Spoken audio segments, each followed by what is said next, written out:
Hello, Aubin. So, I'm going to give you a little introduction video. First of all, my house right here. And then over here, this is 318 Coates. And I'm going to walk along the street. Well, this 318, there's this ancient crabapple tree right here. It turned completely white as far as blooms this spring. And I pruned it a little bit, but it needs more. I pruned it for Mark when he was touching up the place. Around here, this is where the proposed septic system is for 318. We don't know exactly where it is. This is 320 Coates right here. And as you can see, this front porch used to be the entryway. It's been adjusted. So now it's just a balcony for the bedroom. The two bedrooms are right next to each other here. As we walk up the driveway, this driveway, I would put gravel over what's there. There's a California poppy. I'll put more gravel on top and I'll rake it up. But then this is the side. Again, both houses seem to have new roofing. The entry pavilion. We go back around here to the back. You'll see there's my shed on my property in my back garden over there. There's 318. Here's 320. And again, parking could be had. 320 has a huge area, gravel, which would be hard to cultivate, but is good for parking and logistics concern. This is the shed of 320.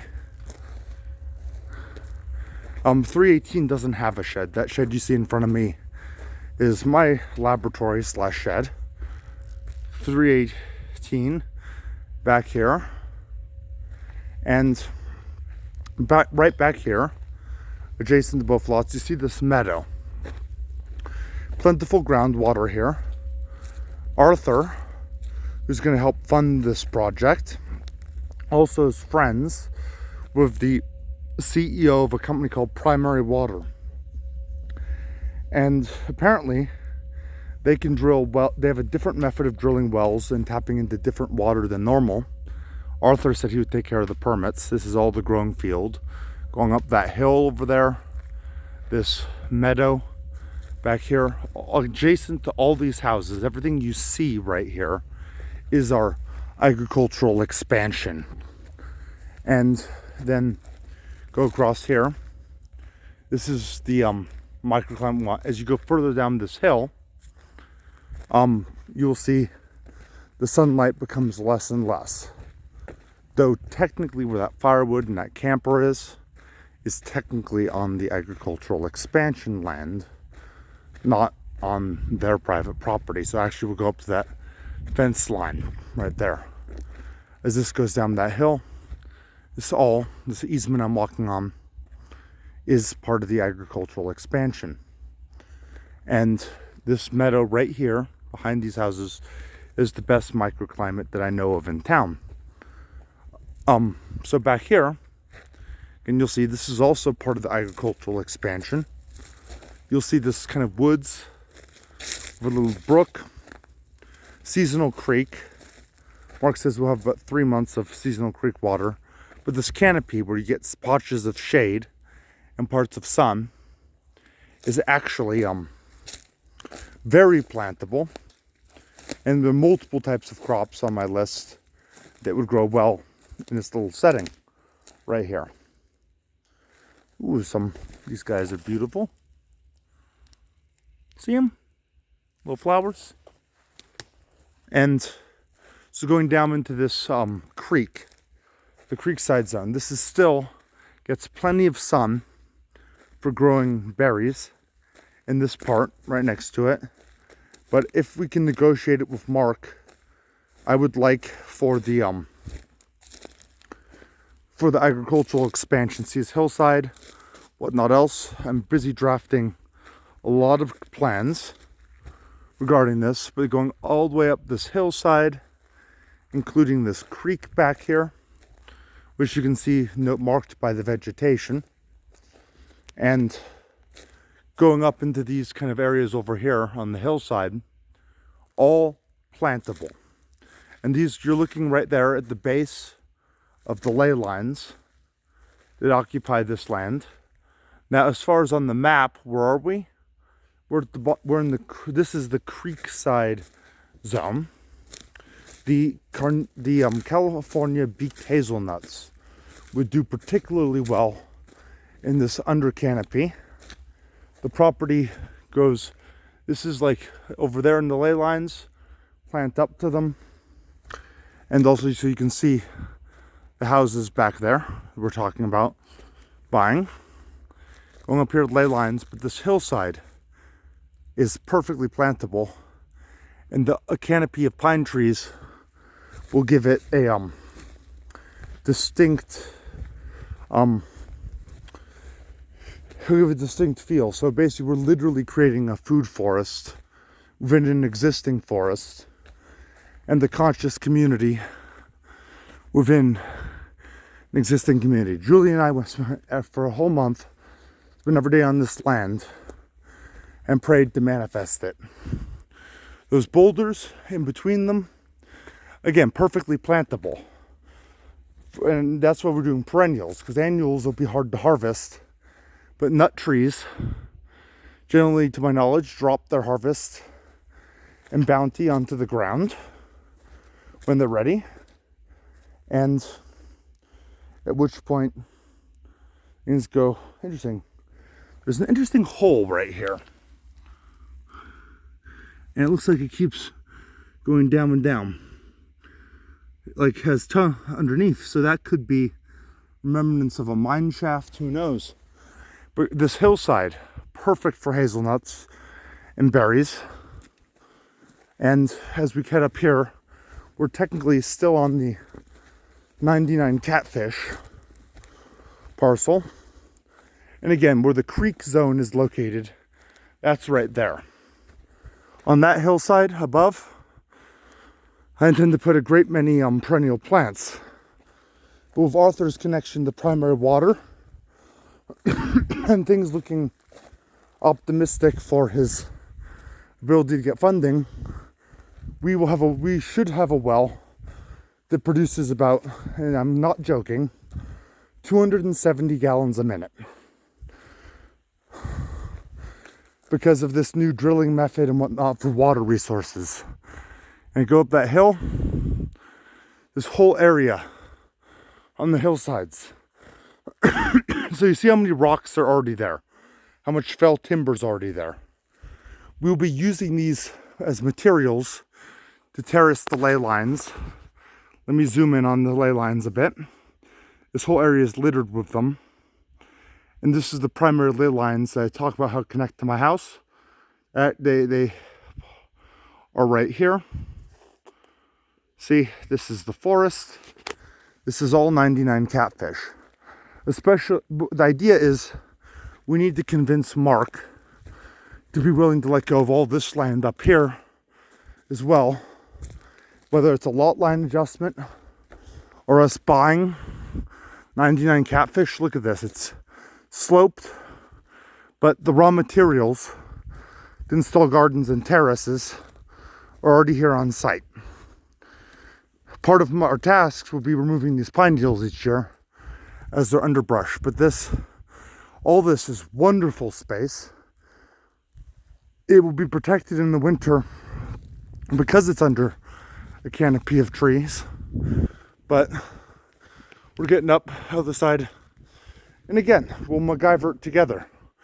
If you just look at all the rocks and fell timber we have in this area, we have plenty of the basic building materials. Where we'll need to get the money in is to install the agriculture. But all this going up there is all pristine, like land. It has richer soil than what I started with in my garden because of decades of pine needles dropping, mulching, and whatnot else. Here's the dam for the reservoir at 99 Catfish. which is both snowmelt fed and spring-filled. So ideally, the farming land would include all this and go right up to this dam. It already comes with a complimentary group of blackberries right there. And it's gonna go to the top so you can see. But ideally, we would buy all of 99 Catfish from Mark eventually, and you're about to see why. In fact, this is the pond at the top of the dam, the reservoir, the old reservoir for town. And just look at how scenic it is and how big it is. Ley lines continue going up over there, and over there is the house. I'll zoom in at 99 Catfish, which is kind of like a compound. It even has hen houses and whatnot. But ideally, we'll get this piece of land someday too. I know it will be ours eventually. We just have to be patient. And just look at that water. This is probably the most peaceful spot in an already peaceful town. Basically going up a hillside down. The goal is to get Mark to agree to 10, 15 acres or more. And even if a lot of it's rock, the more those rocks are the ley lines, and we'll be able to forage all over. I'm now running into an issue I've never faced before. A good issue to have. Multiple groups pledging funding to these projects. The issue is, which ones do I accept it from? And that'll be a decision we'll have to make together on that front. Having a meeting at 5 o'clock today, discussing these things, but let's see, this is just, again, it doesn't get as much sun as full sun, but as you can see, it gets plenty for growing certain types of crops. Now, I do not intend, Aubin, for you to fund every penny of this venture, and quite to the contrary. Getting this agricultural housing is more than plenty for this operation, because we'll get investment because of the scientific R&D funding being made available to us. We'll get more funding than we would for a normal farm operation, and the funding isn't dependent upon producing a crop to be able to sell to be repaid. It's actually repaid in joint research data, which is ideal because that way it's a safer bet as long as we do the research. Now, my friend Chris is a savant when it comes to building stuff out of materials on hand. All this land is actually, everything you see here is part of what I propose to be the agricultural lease. Mark said when he walks the boundaries with his with the agent, he'll then finalize how much of this land we get to use. But as far as planting food forests up here, again, we'll still get a good crop even in the under canopy. But those rocks over there, all these building materials. Look at how many rocks, and they look deeply buried, but they're not, because the pine needles cover a lot of this, and they're actually easier to get out than you would think. But turning this all into gardens, and this has been a dream of mine since I moved into this town, cultivating this exact piece of land. The most favorable microclimate is right by the houses which we're purchasing. But at the same time, it does not mean that the rest of this land, most people would look at it and say, farming, are you nuts? Actually, no. I'm not nuts at all. I might be mad, but that's because I don't think like everybody else.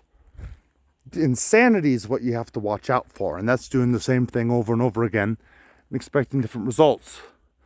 in between these boulders, and we'll clean up some of the dead trees. Dead trees can become building materials for our project. The pine needles will act as insulation come winter for our plants. They'll help them survive better.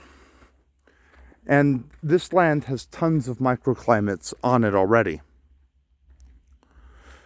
So I'm just walking back, and as you can see, hillsides actually you're able to produce more food per acre on a hillside than you can on a flatland if you terrace it properly. But all of this, it's going to be a lot of work, and this is going to be my full-time job.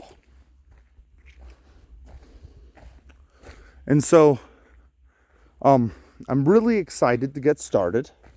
Also, as far as the housing management goes, being a landlord, I spoke with Julia this morning.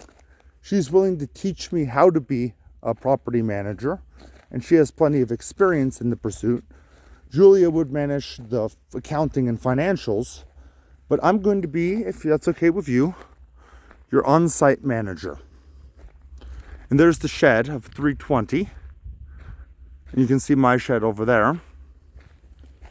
And again, we're entering the meadow area. This meadow area up here and over here, we don't need, unless it's a dead tree like that one, we don't really need to cut anything down. But this meadow where we have sun right here, this where we're looking at right here, is the best spot in town as far as market. We'll get 2 to 3 weeks, depending upon where in this meadow, additional growing time on both ends of the growing season. So that's a whole month to a month and a half additional growing time for our seasons. This meadow is easily cultivatable, but also it extends down that hill further where I went in the beginning of the video, way further. It extends all over. But even though this is uncultivated now, it'll be easy to cultivate it in time. This is my compost pile, and welcome to my garden, Aubin. I was saving this piece for last to show you. Let me just open the gate. My wood shed. If you hear that buzzing sound, that's my equipment running in my shed. I turn it down when nightfall covers, but look at all these guys.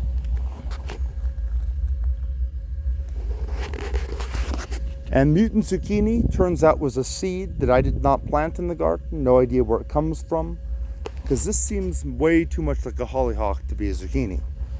But I have no idea how that seed got into my garden. But there you go. This is a mulberry.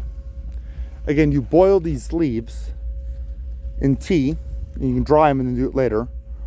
You don't want to use this for anybody with a latex allergy, but cooking it makes it safe to eat. And boiling this into tea will make cough syrup, particularly when measured with other berries. These are my little babies. And this is something called a pawpaw. This is an arona berry. And 2.5 years ago, none of these plants were here. My Asian pear, all sorts of wonderful plants. This is an elderberry, just starting Bruce food. Nancy's going to give us some choke cherries that started themselves of their own accord in her garden. Choke cherries have the most wonderful gelatinous texture. And just look at that. I've already harvested the cranberries off of these guys. They were ripe. Cranberries, something gnarly until you cook them with sugar. But you see, have some strawberries coming. These plants have been here multiple years. Look at this, how big and fruitful this harvest of elderberries is going to be. These ones are nearly ripe. In fact, I'm going to try a couple right now. garden privilege. Getting to try them right off the bush.